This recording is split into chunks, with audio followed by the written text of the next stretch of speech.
میرے نبی نے اس کو زندہ کیا۔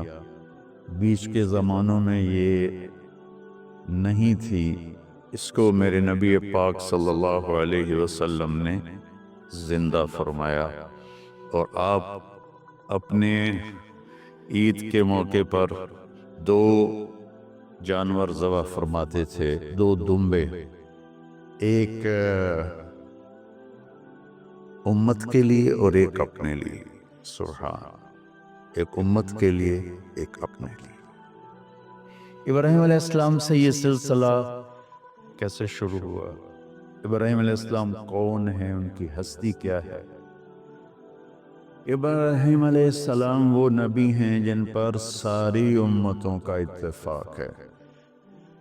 یہود بھی ابراہیم علیہ السلام کو کہتے ہیں ہمارے ہیں، عیسائی بھی ابراہیم علیہ السلام کو کہتے ہیں ہمارے ہیں، مسلمان بھی ابراہیم علیہ السلام کو کہتے ہیں ہمارے ہیں۔ آگے پھر یہود موسیٰ علیہ السلام پر رک جاتے ہیں اور عیسیٰ علیہ السلام کا انکار کرتے ہیں، عیسائی عیسیٰ علیہ السلام پر رک جاتے ہیں اور محمد مصطفیٰ صلی اللہ علیہ وسلم کا انکار کرتے ہیں۔ ان ابراہیم لأواہ حلیم، ان ابراہیم لأواہ حلیم، ابراہیم بہت مہربان رونے دھونے والے تھے، اور ابراہیم کا مطلب بھی ہے مہربان باپ، مہربان باپ۔ ابراہیم علیہ السلام کی کہانی تو بہت لمبی ہے، اسے سنانے کے نہ مجھے سکت ہے، اور نہ ہی آگے جو ہم کاسٹ کرتے ہیں اس میں اتنی ہمت ہوتی ہے، تو ہم شروع ہی کرتے ہیں کہ ابراہیم علیہ السلام سے اللہ نے اپنے بچے کی قربانی کیسے لی، پیچھے سارے واقعات کو چھوڑ کر۔ ابراہیم علیہ السلام کو جب آگ میں ڈالا گیا اور اللہ تعالیٰ نے ان کو آگ سے زندہ سلامت باہر نکالا، تو پھر انہوں نے ہجرت فرمائی اور مصر گئے۔ مصر کا جو بادشاہ تھا وہ ہر آنے والی عورت کو زبردستی ایک رات اپنے کمرے میں رکھتا تھا، تو اس نے حضرت سارہ علیہ السلام کو بھی قبضہ کر کے اپنے کمرے میں رکھا۔ جو ہی ہاتھ بڑھاتا اس کا ہاتھ سوکھ جاتا، پیچھے کرتا تو ٹھیک ہو جاتا، پھر ایسے ہاتھ بڑھاتا سوکھ جاتا، پھر پیچھے کرتا ٹھیک ہو جاتا، پھر ایسے ہاتھ بڑھایا سوکھ گیا، پھر پیچھے کیا ٹھیک ہو گیا۔ تو اس نے کہا یہ تو کوئی اور ہی بات ہے، تو اس نے اپنی بیٹی حضرت ہاجرہ وہ ان ابراہیم علیہ السلام کے نکاح میں دے دی۔ ابراہیم علیہ السلام اس وقت 70 سے اوپر جا چکے تھے اور حضرت ہاجرہ 22 سال کی تھی۔ یہ 3 افراد کا قافلہ ہجرت کر کے فلسطین پہنچا، اور ابراہیم علیہ السلام کی عمر گزر گئی۔ رب ہب لی من الصالحین، یا اللہ کوئی نیک بچہ دے، یا اللہ کوئی نیک بچہ دے۔ اولاد کا نیک ہونا ضروری ہے، ڈاکٹر بنے، انجینئر بنے، عالم بنے، مفتی بنے، ان میں سے کوئی چیز ضروری نہیں، اولاد کا نیک ہونا ضروری ہے، اور اس کے لیے والدین کو ٹائم دینا پڑے گا، والدین کو محبت دینی پڑے گی، والدین کو گود دینی پڑے گی، والدین کو شفقت دینی پڑے گی، ورنہ اولاد اور ماں باپ دو کنارے بن جائیں گے۔ کچھ تقریباً 84 سال کی عمر میں اللہ تعالیٰ نے حضرت ہاجرہ سے بیٹا دیا، سارہ کی بجائے ہاجرہ سے بیٹا دیا۔ اللہ کی حکمت تھی، اللہ بھی یہی چاہ رہے تھے، تو حضرت سارہ کو بڑی تکلیف ہونے لگی، کہنے کہ اس بچے کو مجھ سے دور کرو، اس بچے کو مجھ سے دور کرو، میں دیکھ نہیں سکتی۔ تو جبریل آئے کہ اللہ تعالیٰ بھی فرما رہے ہیں کہ اسے یہاں سے دور کرو، کیا کہاں لے جاؤں؟ کہ یہ ہم بتائیں گے کہاں لے جانا ہے۔ تو جبریل انسانی شکل میں اونٹ پہ سوار ہو کر تشریف لائے، اور پیچھے حضرت ابراہیم علیہ السلام اپنی اونٹنی پر، بچہ بیگم، اور آگے جبریل رہبر کے طور پر فلسطین سرسبز ہے، کہیں خشک ہے، لیکن پانی ہے، اچھی آبادی ہے۔ چلتے چلتے چلتے چلتے 1 مہینہ کا سفر کرنے کے بعد جب وہ علاقہ شروع ہوا جہاں کالے پہاڑ، کالے پتھر، کوئی پتا نہیں سبزے کا اور کوئی نشان نہیں پانی کا، وہاں سے چلتے چلتے چلتے 4 پہاڑوں کے اندر ایک وادی سی آئی۔ جب وہاں پہنچے تو جبریل کہنے لگے اللہ کے نبی یہاں ہاجرہ اور اسماعیل کو چھوڑو۔ جب وہ آگ میں جا رہے تھے نا ابراہیم علیہ السلام، تو ایک لفظ نہیں بولے، میں نے کہا حسبی اللہ و نعم الوکیل۔ لیکن جب جبریل نے کہا یہاں چھوڑ دیں تو ایک دم بولے یہاں کیسے چھوڑ دوں، یہاں تو کچھ بھی نہیں ہے، یہ کیسے رہیں گے؟ کہ یہ آپ کے رب کی منشا ہے، یہاں اللہ کا گھر بنے گا، یہاں اس بچے کی نسل سے ایک آخری نبی پیدا ہوگا جو پورے عالم کو روشن کرے گا، اب چھوڑو۔ تو وہ وہاں 3 دن رہے، ان کے لیے ایک چھپر سا بنایا لکڑیاں کاٹ کے، یا 2 دن رہے یا 1 دن، یہ تو کوئی تحقیق کوئی نہیں ہے، لیکن ایک چھپر سا ان کو بنا کے دیا ایسے، یعنی اس ایک اوپر لکڑیوں کی چھاؤں کر دی اور نیچے ایسے بانس سے گاڑ دیے اور چل پڑے۔ تو حضرت حاجرہ فرمانے لگے آپ کہاں جا رہے ہیں؟ اتنا بڑا امتحان تھا کہ جواب نہیں دینا، بس چپ کر کے چلو۔ انہوں نے پھر پوچھا آپ مجھے چھوڑ کے کیوں جا رہے ہیں؟ آگے سے خاموشی، چلتے چلتے 3 میل تک وہ اس طرح چلی۔ جب وہ کدئی پہنچی تو اس وقت ان کو خیال آیا یہ اللہ کے نبی ہیں، کہیں ان کو اللہ نے نہ کہا۔ تو ان کا اللہ امرک، کیا آپ کو اللہ نے کہا کہ مجھے چھوڑ دیں؟ کہنے لگے ہاں۔ یوں کیا، ایک دم ایک نئی ہاجرہ نے جنم لیا کہ اذن، یوں گردن، اذن لن یضیعن اللہ، جاؤ پھر میرا اللہ مجھے ضائع نہیں کرے۔ ابراہیم علیہ السلام بوجھل دل کے ساتھ پیدل چل رہے تھے، دونوں میاں بیوی اونٹنی پہ سوار ہوئے، اور وہ اپنے بچے کو گود میں لے کر ایسے کھڑی ان کو دیکھ رہے تھے۔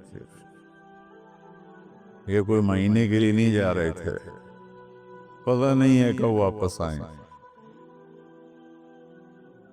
اج دے بچھڑے قد ملن گے، جانے رب رحمان، دیکھتی رہیں دیکھتی رہیں دیکھتی رہیں۔ انہوں نے ایسے پہاڑی کے اوپر چڑھے کہ اونٹ نیچے اتری، تو پھر انہوں نے منہ موڑا اور واپس اس وادی کی طرف چلی۔ کیا وقت تھا، صبح تھی شام تھی۔ جو ابراہیم علیہ السلام غائب ہوئے تو ایک دم آپ نے اونٹنی کا منہ موڑا ادھر ہی اور کہا ربنا انی اسکنت من ذریتی بواد غیر ذی زرع ربنا لیقیموا الصلاۃ۔ کیا طرز ہے! آپ اندازہ لگو ایک آدمی کو 84 سال کی عمر میں بیٹا ملے اور پھر اسے ایسے جنگل بیابان میں چھوڑ دیا جائے، تو ان کے دل پہ کیا بیت رہی ہو؟ اس دعا میں وہ درد ہے جو میرے بھی آنسوں نکل رہے ہیں۔ ان کو 3 دفعہ قصہ سنا چکا۔ اے اللہ، تیرے ہی کہنے پر تو جو میرا رب ہے، یا اللہ نہیں کہا، اللہم نہیں کہا، ربنا، یا اللہ تو مہربان ہے، اس میں بھی کوئی تیری مہربانی ہوگی، تیری محبت ہوگی، تیری شفقت ہوگی۔ انی اسکنت من ذریتی، میں نے چھوڑ دیا اپنی اولاد کو، کہ اللہ اب میں نے وہاں چھوڑا جہاں نہ پتا ہے، نہ دانا ہے، نہ پانی ہے، تو جان اور یہ جانے۔ اس درد بھری دعا نے عرش کو بھی ہلا دیا اور آپ نے منہ موڑا۔ اس باپ کو سوچو جو ہر قدم پہ اپنے معصوم بچے سے دور ہو رہا ہے، اور اس ماں کو سوچو جو ہر قدم پہ اپنے خامن سے دور ہو رہی ہے۔ ابراہیم کی منزل تو آگے گھر ہے، 2 بیویاں اور ہیں، ادھر تو پتھروں کے ساتھ دوستی ہے۔ جب ہاجر میں ایک دفعہ میں ایسے سوچ میں بیٹھا، میں اتنا رویا، میں نے کہا جو وہ ہماری ماں ہاجرہ وہاں اکیلی بیٹھی ہوگی، وہ چاروں طرف اونچے اونچے پہاڑ تھے، اور اندر بیٹھنے والوں کو باہر کا پتہ نہیں، باہر والوں کو اندر کا پتہ نہیں۔ شام ڈھلی ہوگی تو اندھیری رات نے کیا ظلم ڈھایا ہوگا، کالے پہاڑوں کا اندھیرا، اندھیری رات کا اندھیرا۔ تارے بھی حیران ہوں گے یہ کون بی بی بیٹھی ہوئی ہے۔ ستارے روزانہ ہی نکلتے تھے، لیکن آج وہ ایک نیا تماشا دیکھ رہے ہیں کہ ایک معصوم شہزادی ایک معصوم بچے کو گود میں لے کے بیٹھی ہے، کون اسے یہاں چھوڑے۔ چاندنی رات ہی تو چاند بھی حیران ہو رہا ہوگا، یہ کیا ہو رہا ہے، یہ کیا ہو رہا ہے، یہ کیا ہو رہا ہے۔ اور وہ تنہا جان آسمان کو دیکھتی ہوگی، اللہ یہ میرے ساتھ کیا ہو۔ وہ رات کیسی، پہلی رات کیسی گزری ہوگی حضرت ہاجرہ۔ یہ ہمارے تبلیغ والے 3 دن کے لیے جاتے ہیں، بیویاں شور مچا دیتی ہیں، چھوڑ کے جاندے پہ، چھوڑ کے جاندے پہ۔ اس ہاجرہ کو سوچو جس پر اندھیری رات تھی، اور اسے کچھ پتہ نہیں تھا میرے ساتھ کیا ہونے والا۔ جب دن چڑھا تو سورج نے دیکھ کر اس کی آنکھیں پھٹ گئیں کہ یہ کیا ہے۔ وہ تو کسی پہ رحم نہیں کرتا، اس کی آگ نے پتھروں کو تپایا، میری ماں ہاجرہ کے چھپر کو تپایا اور تڑپا کے رکھ دیا۔ ایک چھوٹا سی مشکیزہ تھا پانی کا، اسے گھونٹ گھونٹ پی کے ان کے منہ میں بھی ڈال رہی تھی۔ اس مشکیزے پر 3 دن گزرے، پانی ختم ہو۔ ہم 92 کے حج میں پھنس گئے۔ مزدلفہ سے پہلے تو ہماری بس میں پانی کوئی نہیں، جو اس وقت ہمارا حال ہو، ہمیں پتا تھا 2-4 گھنٹے کے بعد پانی ہے، لیکن جو اس وقت بچے بھی تھے، چیخ و پکار تھی۔ ہاجرہ کی چیخیں کون سن رہا تھا؟ اور ادھر اسماعیل کی دھاڑ دھاڑ شروع ہو گئی، پیاس کی وجہ سے، بھوک کی وجہ سے۔ بے بس ماں دیکھ رہی ہے، میں کیا کروں۔ میں قطر میں تھا جماعت میں، تو مجھے یہاں کندھے میں درد ہوا، میں ہاسپٹل گیا، تو ایمرجنسی سے لے کر گئے۔ ایک بچہ تڑپ رہا تھا اس میں، جو ہاسپٹل کا بیڈ ہوتا ہے، چھوٹا سا۔ اس کی ماں ٹیک لگا کر نا اس کو یوں دیکھ رہی تھی۔ مجھے نہیں پتا وہ کون ہے، مجھے نہیں پتا اس بچے کو کیا ہے، لیکن آپ یقین مانے یہ جو میرے آنسو ہیں اس عورت کی وجہ سے، کہ جس خاموش ساز خاموش فریاد سے معمور ہے، نالہ اگر لب پہ آتا ہے تو مجبور ہیں ہم۔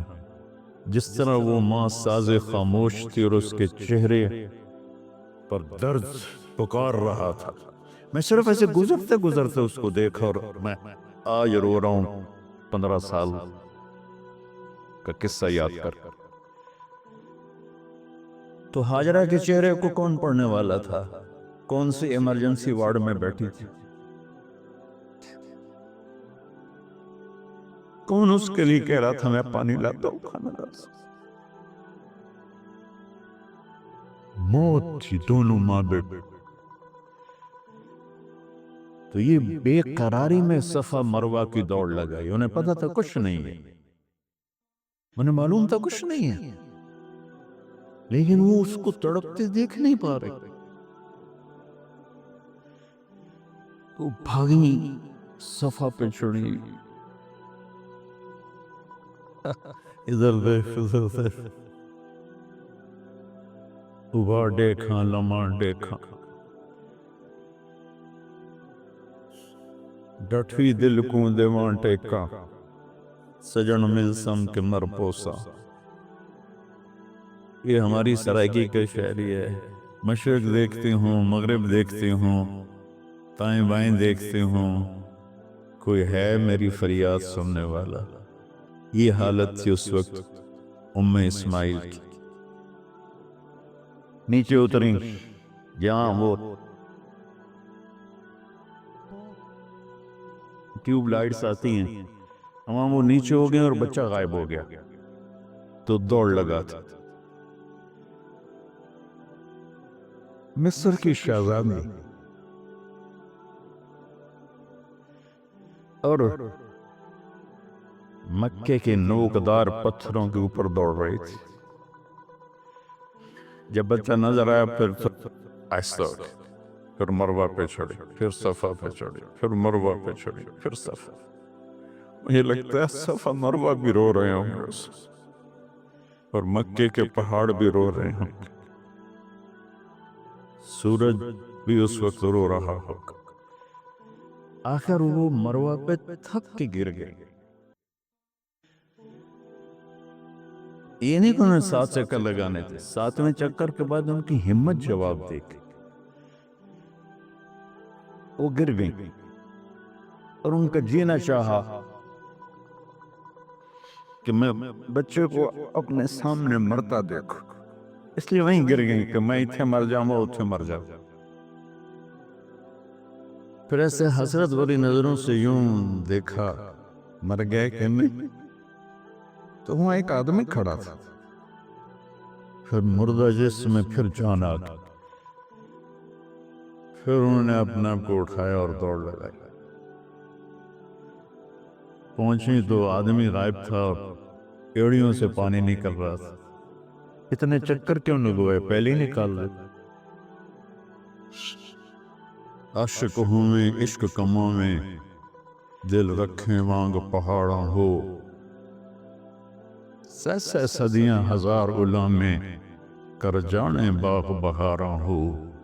منصور جائے چک سولی دیتے، جڑے واقف کل اسراراں ہو، سجدیاں سر چائیں نہ باہو، توڑے کافر کہیں ہزاراں ہو۔ عاشق سوئی حقیقی جڑا، قتل معشوق دے مننے، سر نو جوڑے تے مکھ نہ موڑے، ہمیں 100 تلواراں کھنے، سچا عشق حسین علی دا باہو، سر دیتے تے راز نہ بن۔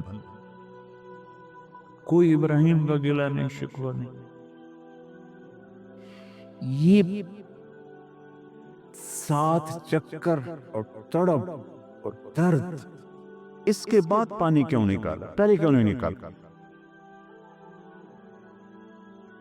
کہ عشق کا راستہ ہی ہے۔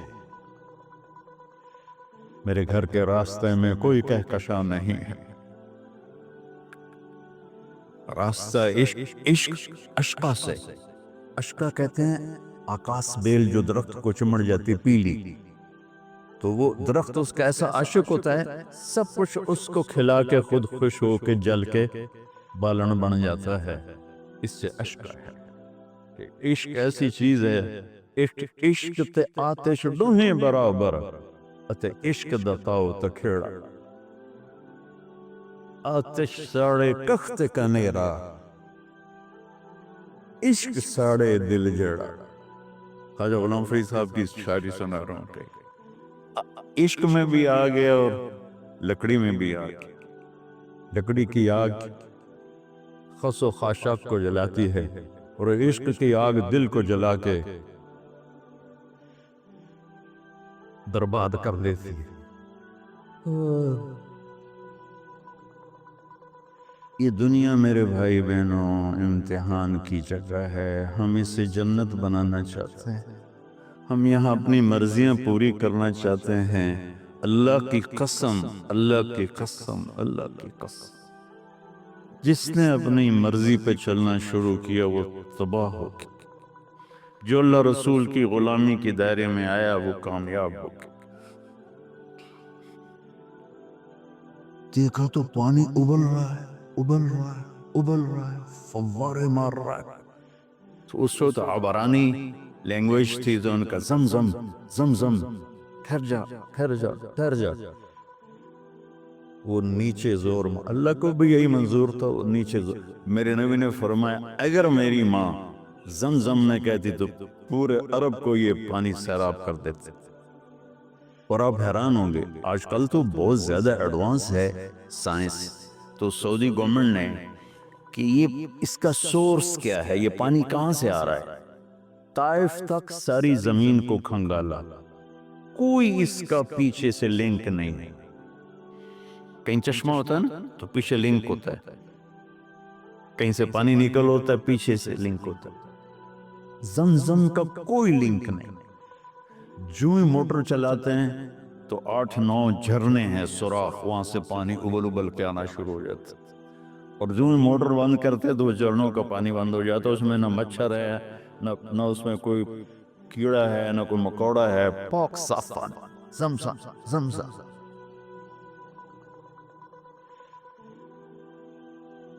جتنا اونچا بنانا ہو بلڈنگ اتنی گہری بنیاد۔ اس ماں بیٹے سے محمد مصطفیٰ نے آنا ہے تو پھر بنیاد تو گہری ہوگی نا، ایسے تو نہیں ہے نا۔ تو چونکہ محمد مصطفیٰ صلی اللہ علیہ وسلم کو اس بچے اور اس ماں سے اللہ نے وجود دینا، پیچھے ابراہیم والد دینا، ابراہیم علیہ السلام کی نسل میں 4000 انبیاء آئے، بنو اسرائیل میں 4000، اور حضرت اسماعیل علیہ السلام کا ایک ہی جو 1.25 لاکھ پہ بھاری نہیں ہے بلکہ کل کائنات پہ بھاری ہے اللہ کے بعد۔ تو اس لیے پسائی ہوئی، یہ جو بناتے ہیں اپنی باڈیز، وہ اپنی کتنی پسائی کرتے ہیں، وزن اٹھاؤ توڑو، وہ کیا کیا اپنے آپ کو مشقت میں ڈالتے ہیں، تب جا کے وزن وہ نکھر کے آتے ہیں۔ یہاں کوئی آبادی نہیں تھی، یمن سے لوگ جاتے تھے شام تجارت کے لیے، تو قبیلہ جرہم کا گزر تھا، پانی نہیں تھا، تو وہ پانی کی تلاش میں تھے، انہوں نے پرندے دیکھے، وہ کہنے کہ پرندے تو پانی پر آتے ہیں، انہوں نے 2 آدمی بھیجے، آگے دیکھا ایک خاتون، ایک بچہ اور کنواں تو نہیں تھا، پانی چشمہ، تو وہ سارے آئے اور کہا کہ بہن ہم یہاں ٹھہر جائیں، کب ٹھہرو لیکن پانی میرا، انہوں نے کہا ٹھیک ہے پانی آپ کا ہے۔ تو 1 سال کے بعد اجازت ملی، جاؤ مل کے آؤ، مل کے آئے۔ جس گھاٹی سے ابراہیم کو جدا کیا تھا اس پر کتنی دفعہ حضرت ہاجرہ کی نظر پڑتی ہوگی،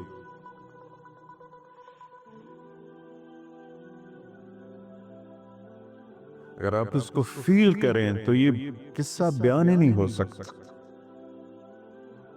بس رونا ہی پڑے گا۔ اور خاص طور پر آج کے دور میں جب کوئی اللہ کو کی ماننے کے لیے تیار ہی نہیں ہے، کوئی جہنم سے ڈرنے کے لیے تیار نہیں، کوئی جنت کی طلبگار نہیں۔ 1 سال کے بعد اونٹنی کا سر نظر آیا تو دل اچھل کے آسمان کو جا لگا کہ میری آنکھوں کی ٹھنڈک آ گئی، میرے سر کا سایہ آ گیا، میرے بیٹے کی چھاؤں آیا۔ اونٹنی مٹھائی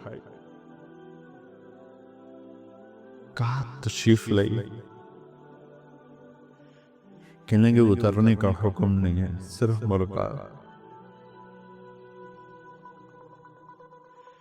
نہ آتے صبر آیا ہوا تھا، صبر توڑ کے پھر جا رہے ہیں،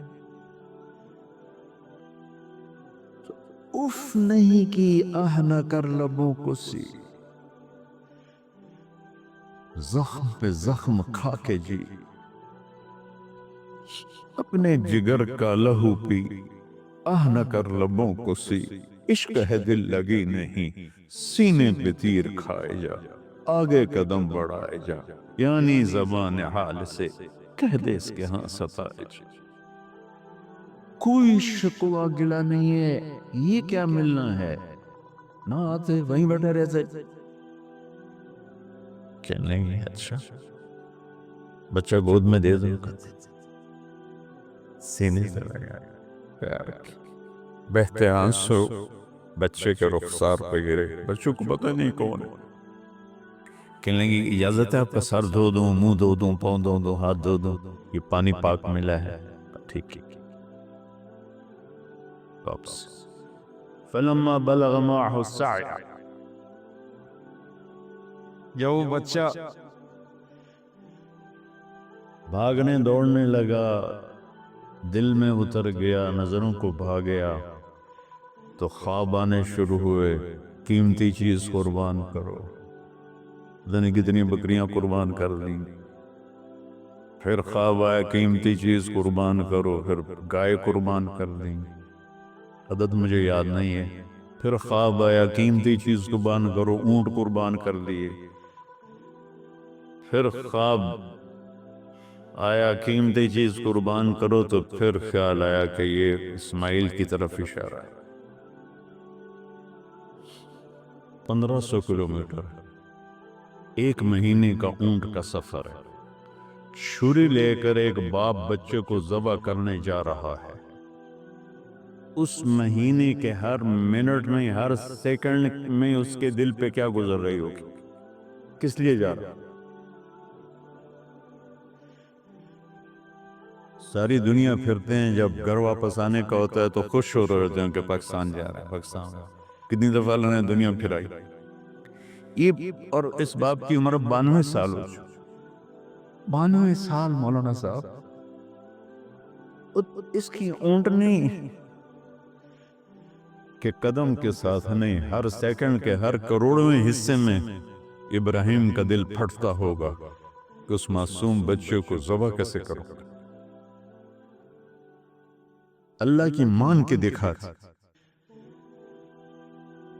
اللہ نے تو ہمیں دین ہی آسان دیا ہے، ہم سے تو نہیں بچوں کی قربانی مانگ۔ ابو بکر صدیق رضی اللہ تعالیٰ نے فرمایا تھا یا رسول اللہ، ایک آیت ہے جس کا مفہوم یہی ہے، اگر اللہ ہمیں کہتا نا بچے قربان کرو، ہم بھی چھریاں چلا دیتے۔ تو میں اس تصور میں جب ڈوبتا ہوں میں رونا شروع کر دیتا۔ آسم کا بازو ٹوٹا، 6 سال کا تھا، اس کو جوڑ رہے تھے تو اس کی چیخیں نہیں کر رہی تھی، میں باہر نکل گیا، مجھ سے چیخیں سنی نہیں گئی، یعنی کہ اس کا علاج کرنے کے لیے کر رہے تھے، اور یہ 92 سال کی ہستی بڑھاپے میں ایک مہینے کی اذیت برداشت کرتے ہوئے جا رہے ہیں کہ بیٹا ذبح کرنا ہے، بیٹا ذبح کرنا ہے، بیٹا ذبح۔ تو وہاں پہنچے تو اب اسماعیل نے جانا ہے کہ یہ ہیں میرے ابا، وہ کیسے لپٹے ہوں گے، کیسے چوما ہوگا، کیسے پیار کیا ہوگا، یہ بیوی کا آپس میں، یہ نہیں پتا کہ کتنے عرصے بعد انہوں نے ایک قدم اٹھایا، لیکن کہا کہ بچوں کو تیار کرو، میں اس کو سیر کرانے لے جا رہا ہوں۔ وہ بڑی خوش ہوئی، ماں بھی بچہ بھی چل رہا ہے، اور لے کے پہنچے جمرہ کبریٰ پر، جو شیطان کو 3 جگہ مارتے ہیں، تو آخری جگہ وہاں اس وقت ایک تنگ سی جگہ تھی پہاڑوں میں گھری ہوئی، وہاں پہنچے تو کہتے ہیں یا بنیا انی، میرے کو شک شبہ والی بات نہیں ہے، ارا فی المنام انی اذبح، میں نے تمہیں ذبح کرنا ہی ہے، انی میں نے تمہیں ذبح کرنا ہے، فانظر ماذا ترى، تیری رائے کیا ہے؟ قربان جو اس ماں پہ جس نے 7-8 سال کے بچوں کو کیا کیا تربیت دی، یا ابت فعل ما تؤمر، یعنی یا ابت افعل، بیچ میں کوئی حرف نہیں، کوئی عطف نہیں، یا ابت افعل بما تؤمر ستجدنی انشاء اللہ من الصابرین۔ اس عمر میں اپنی قربانی کو اللہ کے ساتھ جوڑا، بک کرو آپ۔ یہ جب ماں اپنے بچے کو فوکس کر، آج کی مائیں، میں گلہ کرتا ہوں آپ کے والدین سے، میں گلہ کرتا ہوں، انہوں نے اپنی اولاد کو فوکس نہیں کیا، یہ اپنے دھندوں میں اتنا پھنسے ہوئے ہیں، اپنے کاموں میں، ایسے اس بدبخت یہ کیا فون ہے، کیا کہتے ہیں اس کو، سمارٹ فون، سیمسانگ موبائل، اس میں اتنا گم ہو گئے ہیں کہ بچے اگنور ہو گئے ہیں۔ 3 سال کا بچہ سکول جا رہا ہے، اسے ماں کی گود چاہیے، اسے سکول بھیج رہے ہیں، وہاں میرے بچے کو ڈسلیکسیا تھا، اس کو آسن کو، اس کو پڑھنا نہیں آتا تھا، ایک بیماری ہے، تو اس کی ٹیچر نے مار مار مار اس کا حشر کر دی تھی، میرا بچہ برباد کر دیا انہوں نے۔ وہ 6 سال کی عمر میں ڈپریشن کا شکار ہو۔ میں ماؤں سے کہتا ہوں بچوں کو ٹائم دو، تمہارا سرمایہ تمہاری اولاد ہے، اور اولاد ڈگری سے عزت نہیں ملتی، اولاد تمہاری نیک ہوگی تو وہ بلند بخت ہوں گی، عزت پائیں گی۔ پاکستان کو پڑھے لکھوں نے لوٹا ہے، ان پڑھوں نے نہیں لوٹا۔ ابا جی، بابا جی، آپ کریں نا، دیر کیوں کر رہے ہیں؟ ستجدنی انشاءاللہ من الصابرین۔ اب دیکھیں گے میں آپ کی آزمائش پہ پورا اتروں گا، اور اللہ کی آزمائش پر بھی پورا اتروں گا۔ پھر معصوم ذہن ادھر چلا گیا ماں کی طرف، کہنے لگے ہاں یہ بات ہے کہ میری ماں کو بڑی تکلیف ہوگی،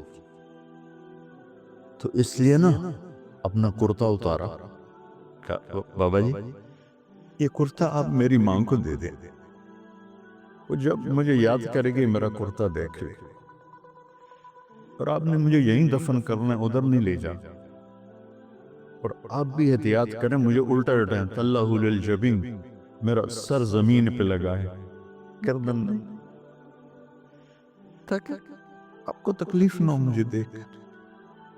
اب میں تو مرغی ذبح ہو رہی ہوں نا، تو اس کو تڑپتے نہیں دیکھ سکتا۔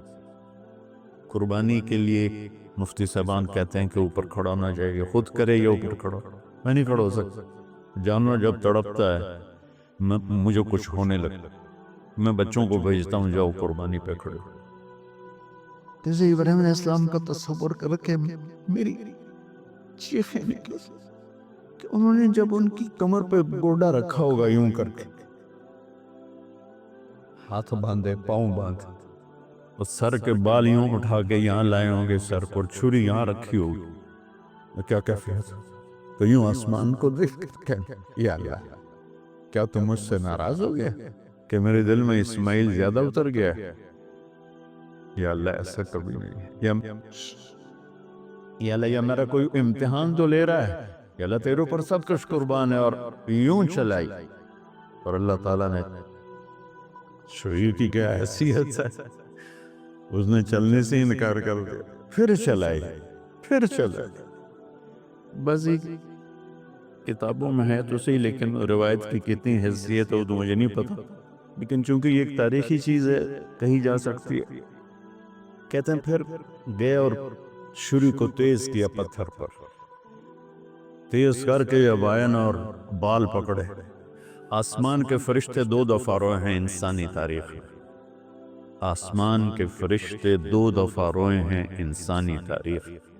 ایک جب ابراہیم علیہ السلام نے ان کی کمر پہ اپنا گھٹنا رکھا کہ سر کے بال پکڑ اور چھری پکڑ کے یہ کہا یا اللہ تو مجھ سے ناراض ہو، تو آسمان کے فرشتوں کی چیخیں نکل گئی۔ اور ایک جب اللہ کے نبی کو طائف میں پتھر پڑے کہ اللہ من یشکو الیک ضعف قوت، تو آسمان کے فرشتوں کی چیخیں نکل گئی۔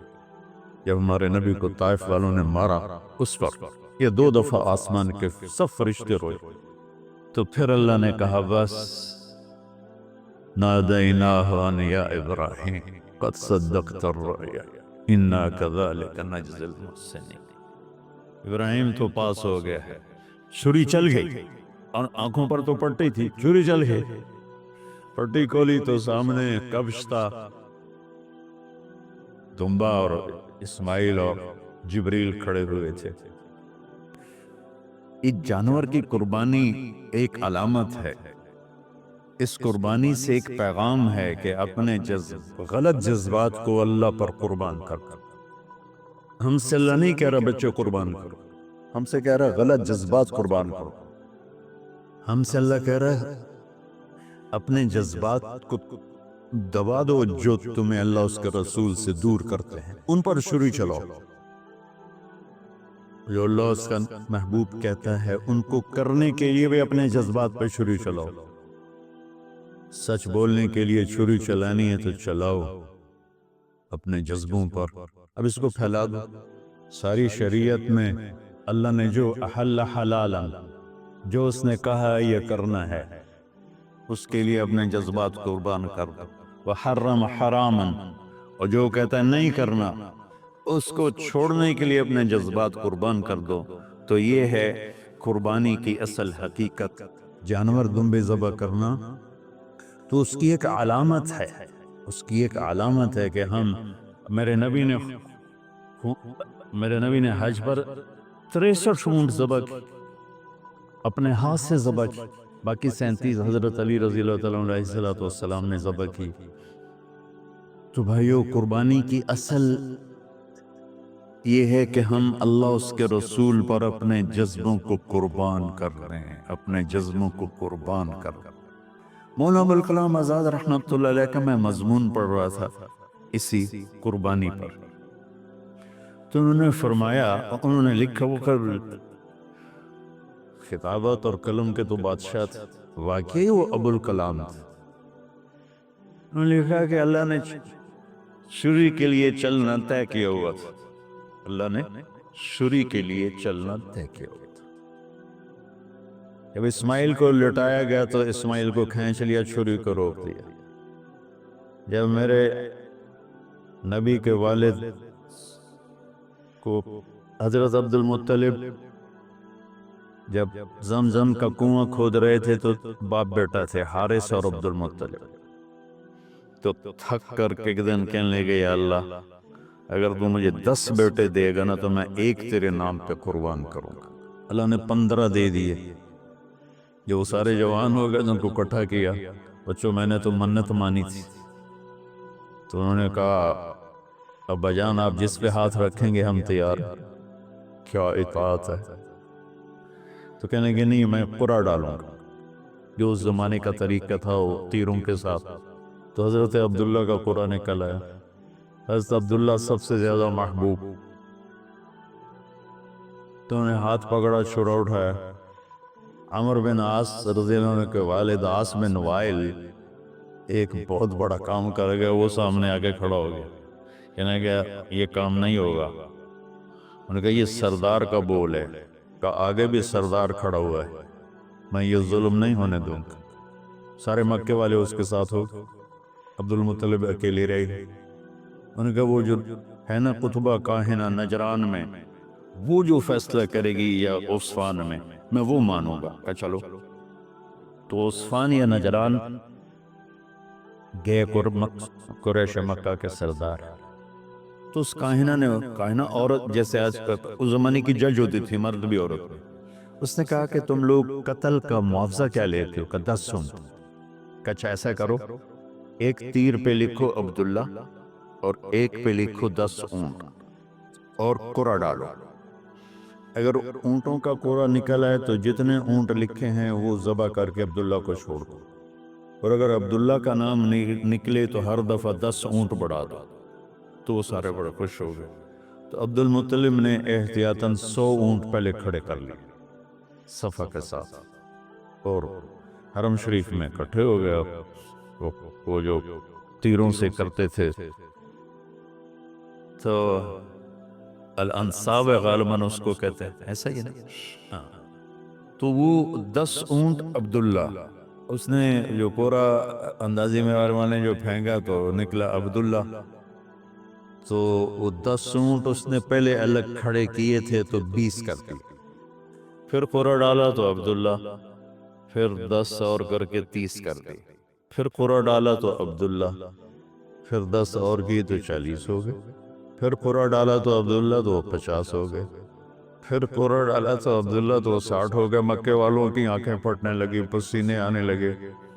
پھر قرعہ ڈالا عبداللہ تو 70 ہو گئے، 80 ہو گئے، 90 جب ہوئے تو سب کی آنکھیں باہر نکل آئی کہ اب پیچھے تو اونٹ ہی ختم ہو گئے۔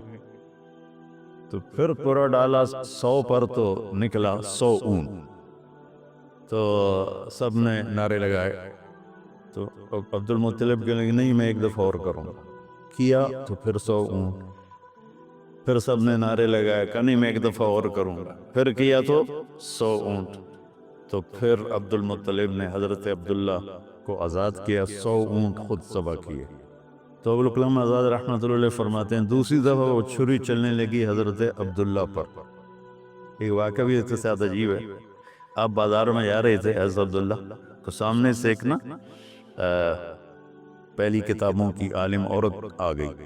اس نے اسے دیکھا تو کہا عبداللہ تیری جان بچانے پہ 100 اونٹ ڈگے تھے نہ، کہا کہ ایک رات میرے ساتھ گزار لے، 100 اونٹ میں دوں گی۔ تو اس نے نور نبوت دیکھا یہاں، تو آپ نے کہا نہیں میں عزت دار ہوں، میں یہ کام تو نہیں کر سکتا۔ تو پھر فرمایا کہ اللہ نے اسماعیل کو نکالا، عبداللہ کو نکالا، لیکن شروع نے چلنا تھا۔